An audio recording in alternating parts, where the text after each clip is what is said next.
Abbiamo pensato quest'anno a questo piccolo video per raccontare e descrivere la proposta di quest'anno. Sapete che ogni anno è diversa, ma ci sono alcuni temi di base: nonni, nipoti, persone anziane che si collegano e si ricordano di quello che hanno inventato, fatto, nel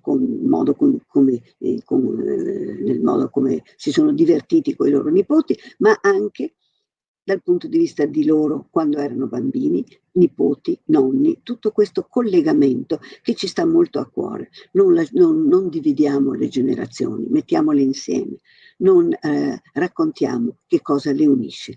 Quest'anno abbiamo pensato a una proposta che sorride e anche un po' sorride a alcune così paure, a volte ossessive, che abbiamo in questo brutto periodo, ma anche che vuole dare a questo una risposta sorridente. Che cosa succede fra nonni e nipoti? In tante dimensioni li abbiamo già visto, ma quest'anno ci è venuto in mente i nonni come guaritori. I bambini si fanno male, si tagliano, si sbucciano le ginocchia, gli viene il mal di pancia, hanno mangiato troppo e ricorrono ai nonni di cui hanno fiducia, che gli hanno insegnato tante cose, con cui è bello vivere insieme.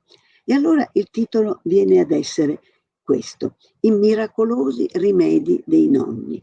Io ricordo per esempio una volta che mi ero sbucciato un ginocchio e non c'era niente intorno, e mia nonna ha detto con aria molto solenne: adesso ti metto la mia saliva sulla sbucciatura che guarisce qualsiasi bua.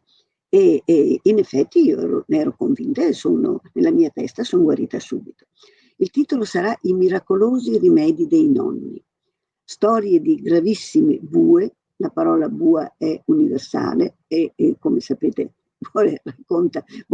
significa il piccolo dolore di un bambino, per cui diciamo non c'è, per cui il bambino ricorre all'adulto, al padre, alla madre se ci sono, ma proprio spesso anche ai nonni, considerati depositari della più autentica saggezza.